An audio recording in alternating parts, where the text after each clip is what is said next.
मंचा से हमारे आराध्य श्री सतगुरुदेव जी भगवान और ममता मई मां के चरणों में कोटि नमन वंदन करती हुई यहाँ पर उपस्थित प्रांतीय पदाधिकारी, जिला पदाधिकारी, टीम प्रमुख, गुरु भाई बहन, माँ के भक्तों को दोनों हाथ जोड़ करके सादर जय माता की जय गुरु। बड़े ही सौभाग्य के क्षण कि हम सभी ने 24 घंटे तक माता आदि शक्ति जगत जननी जगदम्बा का गुणगान किया। परम सौभाग्य है हमारे कि हमें सतगुरुदेव भगवान जैसे गुरु मिले, एक ऋषि का सानिध्य मिला, हमें माता रानी की कृपा प्राप्त हुई। जब हम गुरुवर से नहीं जुड़े थे तो हम माता आदि शक्ति जगत जननी जगदम्बा को तो मानते थे, लेकिन जिस प्रकार हम आज मानते हैं, जिस प्रकार हम आज साधना करते हैं, इस प्रकार विधि विधान का हमें पता नहीं था कि किस प्रकार माँ की साधना आराधना करना चाहिए। कई लोगों ने भटका रखा था कि माँ की साधना बहुत कठिन होती है, लेकिन सतगुरुदेव ने बताया कि माँ की साधना से सरल कोई साधना हो ही नहीं सकती। हम सभी जानते हैं कि भौतिक जगत की माँ कितनी सरल होती है। अगर बच्चों से कितनी बड़ी बड़ी गलती भी हो जाए तो वह पल भर में माफ कर देती है, क्षणिक मात्र के लिए गुस्सा होती है। वह तो माता आदि शक्ति जगत जननी जगदम्बा है, वह तो अपने हर बच्चे को माफ करती है, तो उनकी साधना आराधना में कोई गलती नहीं हो सकती। हमें एक ऋषिवर का सानिध्य प्राप्त हुआ है। अगर गुरुवर हमें नहीं मिलते तो पता नहीं हमारा जीवन कहाँ भटक रहा होता। न हमें यहाँ कथा नगरी में आने के लिए मिलता, न इतने हमारे गुरु भाई गुरु बहनें मिलती, हमें कोई नहीं मिल पाता। यह तो हम हमारे परम पिता परमात्मा श्री शक्ति पुत्र जी महाराज का आशीर्वाद है हमारे लिए कि उन्होंने हमें इतने गुरु बहन भाई बहन दिलवाए हैं। गुरुवर ने हमें इतना अच्छा मार्ग दिया है कि एक घड़ी हम अपने सगे भाई बहन से बिछड़ जाएंगे, लेकिन अपने गुरु भाई बहनों से कभी नहीं बिछड़ सकते, क्योंकि गुरुवर ने हमें एक माला में जिस तरह मोती पिरोए हुए हैं उस तरह हमें पिरोया हुआ। निश्चित है कि कभी न कभी हम किसी न किसी साधना में कोई न कोई मिल ही जाता है। गुरुवर ने हमें ऐसा क्रम दिया और इसी क्रम के माध्यम से, इसी क्रम की ऊर्जा से हमें उन पापी पाखंडियों का नाश करना है जो इस कलिकाल में उभरा रहे हैं। अगर वह उभरा रहे हैं तो उनको शांत करने के लिए भी श्री शक्ति पुत्र जी महाराज इस धरा पर हैं, जो मां से एकाकार है और उन्हें पल भर में नष्ट कर सकते हैं। लेकिन गुरुवर ने अपने चेतना अंशों को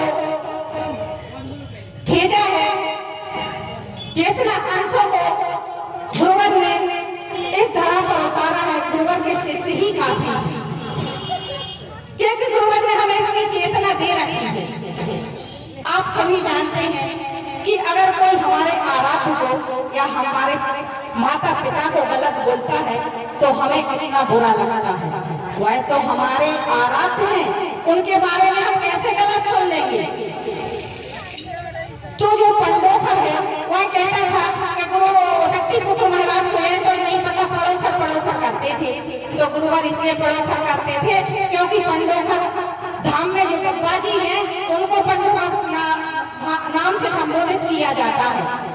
तो गुरुवर कभी भी अपना आदि शक्ति जगत जननी जगदम्बा की सहायक शक्तियों का नाम नहीं लेना चाहते थे, इसलिए गुरुवर पड़ोखर कह रहे थे। लेकिन मूर्ख तो खुद है और दूसरों को ये बताता है कि जानते नहीं, उसको तो यह भी नहीं पता कि हमें आगे मार्ग मिलता ही जा रहा है, क्योंकि अभी पाप का घड़ा भरा नहीं है ना, तो उसे तो मार्ग ही मिलता जा रहा है कि बोलते चल गलत बोलते चल, जब तक तेरा पाप का घड़ा नहीं भरेगा तब तक तुझे रास्ता मिल जाएगा। एक दिन ऐसा आएगा कि कंकड़ मारने की भी आवश्यकता नहीं पड़ेगी। एक बार अपनी वीडियो उठा करके देख ले और एक बार श्री शक्ति पुत्र जी महाराज की वीडियो उठा करके देख ले। तुम तो मुझे लालची लपटती हो, तुम्हें किन शब्दों से संबोधित किया जाए। लुच्चों जैसी जो हरकतें करते हो, उचट के बात करना, किसी को भी गलत बोलना, लेकिन शक्ति पुत्र महाराज ने आज तक कभी पंडोखर को गलत नहीं बोला, गलत शब्दों से संबोधित नहीं किया है। तो मूर्ख ही होते हैं गुरुवर से किस तरह से मुकाबला करेंगे? उनमें बैठने की शक्ति सामर्थ्य नहीं है, उनमें बात करने की शक्ति सामर्थ्य नहीं है। साधना तो बहुत दूर की बात है, और हम सभी के दिलों में आप तो धड़क ही रही है। तो पंडोखर हम कम से कम अपने आप को शांत कर लो, नहीं तो भगवती मानव कल्याण संगठन जिस दिन आगे आ पाएगा ना, तो इतने टुकड़े करेंगे कि चींटी की बूंदी होती है ना, उसके बराबर भी नहीं बैठोगी, क्योंकि यह मधुमक्खी के छत्ते के समान है। तुम्हारे जैसे बिकाऊ शिष्य नहीं है, क्योंकि तुम तो पैसे लेके इसका उसका बता देते हो, लेकिन यहाँ अगर ज्ञान देने की बारी आ जाए, इतने ही भाई बहनों में होड़ लग जाएगी कि पहले हम आगे खड़े होंगे, वो कहेंगे पहले हम आगे खड़े। तुम्हारे जैसे बिकाऊ लोग नहीं है, तो समझ जाओ।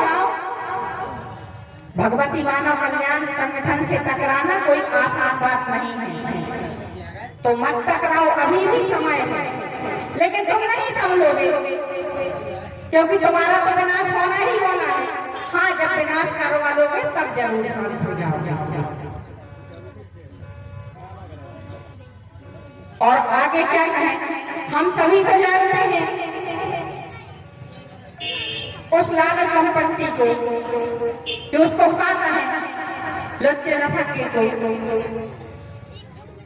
इधर उधर उसके पुतले जलाए जा रहे हैं, उसको कितना समाज के लोगों को लूटा है, अपना भर लिया है। उसे कौन रोकेगा? उसे भगवती मानव कल्याण संगठन ही रोकेगा, और भगवती मानव कल्याण संगठन जाग चुका है, आगे बढ़ चुका है। सिर्फ देरी इतनी है कि हमारे श्री शक्ति पुत्र जी महाराज हमारे गुरुवर का आदेश नहीं है। अगर गुरुवर का एक बार आदेश हो जाए, तब तो पंडोखर को भागने की जगह नहीं मिलेगी। हमें इसी प्रकार चालीसा करना है, और इस समाज में चेतना को फैलाना है, जगह जगह लोगों को जागरूक करना है, नशा मुक्त करना है, मांसाहार मुक्त करना है, चरित्रवानों का जीवन जीते हुए अपने बुद्धि विवेक को जगाना है। तो हम ऐसे पंडोखर एक नहीं, हजारों पंडोखर का विनाश माता आदि शक्ति जगत जननी जगदम्बा और गुरुवर की कृपा से विनाश होगा ही होगा। इन्हीं शब्दों के साथ यहाँ पर उपस्थित समस्त भाई बहनों को दोनों हाथ जोड़ करके जय माता की जय जय।